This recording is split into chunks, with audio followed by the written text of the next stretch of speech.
So hey guys, I got the case today, the NZXT H10i ATX, ATX case. So this brings two RGB fans, and that's it. I also bought some fans, some RAM, Corsair Vengeance RAM, not non-RGB. So that's pretty cool. Yeah, see you guys in the next part. Okay, so we're here in my build. This is gonna be the RAM, 16 gigs of Corsair Vengeance LPX DDR4 RAM. Sorry for the noise.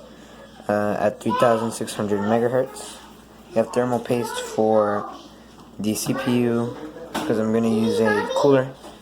But as it come and got 3 white LED fans from Corsair, and that's pretty much it.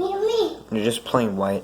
I mean, doesn't really matter if they're RGB or not, but yeah, just wanted to show you guys that.